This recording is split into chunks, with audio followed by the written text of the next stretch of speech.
인덕터의 특성을 그래프로 한번 알아봅시다. 전압과 전류 사이의 관계는 전류를 미분하면 전압이 나오죠. 그래서 먼저 전류 쪽부터 시간에 대해서 전류, 시간에 대해서 전압. 전류가 이렇게 계속 증가하면 V는 상수가 되고, 두 번째, 이번에는 전류가 갑자기 이렇게 바뀌면 전압은 거기만 무한대가 되죠. 나머지는 0이고.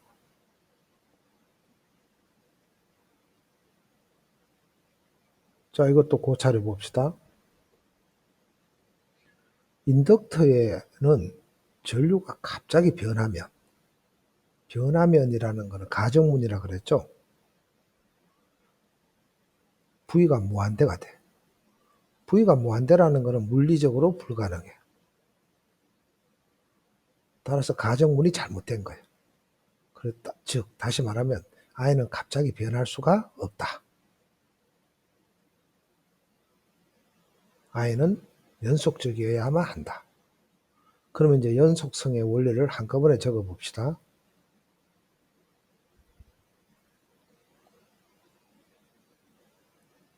커패시터에는 전압이 갑자기 바뀔 수 없다. 연속이어야 된다.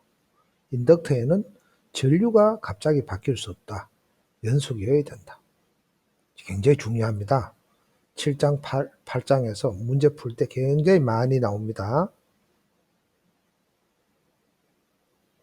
참고, 이 커패시터에도 이런 게 하나 있었는데, 중요도 최하 볼 필요 없다. 뭐 책에 있으니 람다가 L인데 L이 상수죠. I가 연속이니까 람다도 연속이다.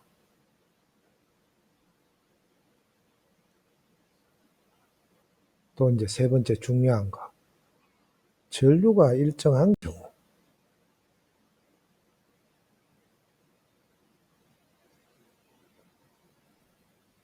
시간에 대해서 전류, 시간에 대해서 전압.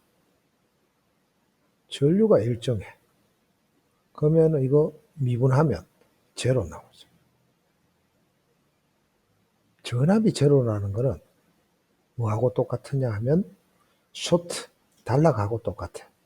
등가라는 거죠. 그러면 교과서에서 어떻게 적어놨는지 한번 봅시다. 교과서에 적어놓은 내용은 뭐냐? 그러면 인덕터는 DC 전압일 때 마치 쇼트 회로와 같이 동작한다.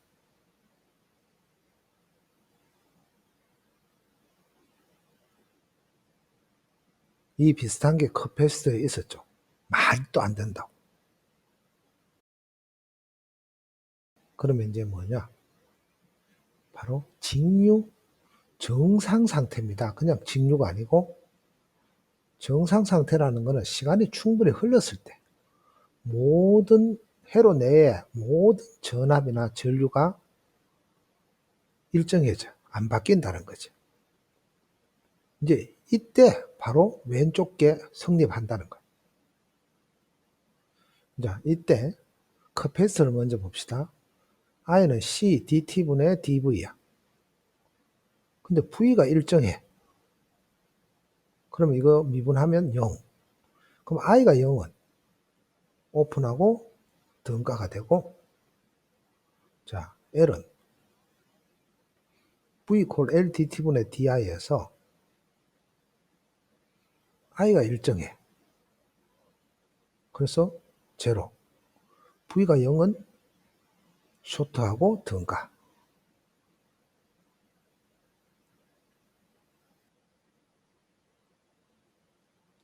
예제 6의 10. 이것도 직류 정상 상태에서 구하는 겁니다. 책에서는 이거 직류일 때 구하라 그랬는데 그건 아닙니다. 정상 상태일 때 구하는 거죠.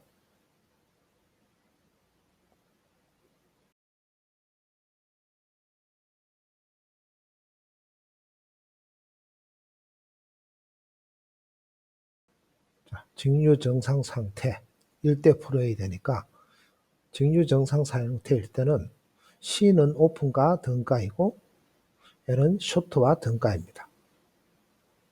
그러면 이렇게 해서 위에 회로를 새로 그립시다. 직류 정상 상태에서 쇼트 시키고 C는 오픈 시키고 이게 다하다 그죠? 여기가 I 그 다음에 4 오면 전류 안 흐르니까 여기가 VC 여기가 IL 뭐 단순 직렬 구조다 이거는. 그러니까 I나 IL은 같고 전체 저항 6분의 12 2A VC는 5옴에 걸리는 전압 따라서 10V 커패시터에 저장된 에너지는 2분의 1 CV의 제곱 계산 넣으면 됩니다.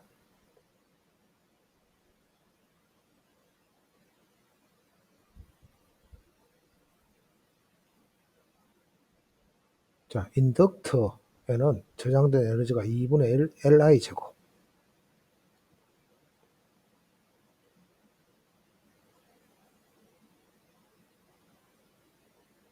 4줄이 되네요.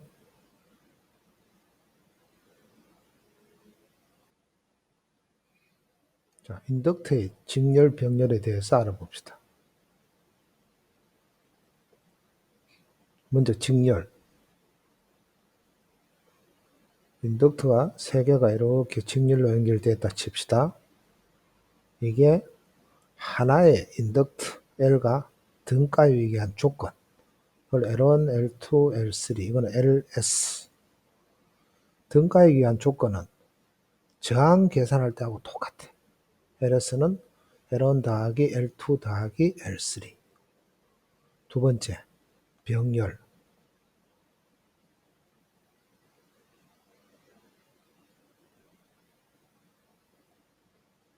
이게 하나의 LP하고 등가에 의한 조건은 저항하고 똑같으니까 LP분의 1은 L1분의 1 더하기 L2분의 1 더하기 L3분의 1. 유도는 생략합니다.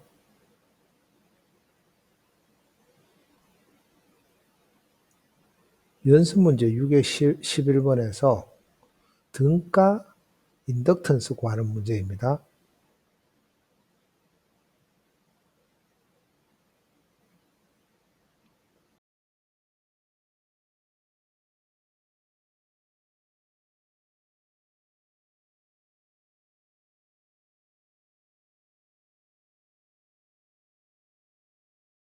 자, 한번 풀어봅시다. 등가는 저항할 때 똑같아. 직렬이니까 더하면 60. 30하고 60 더하기 분의 곱하기 20. 20하고 100, 120 더하면 120하고 40 더하기 분의 곱하기 하면 30. 30하고 20 직렬 50. 50하고 50 병렬 25 미리 헨리.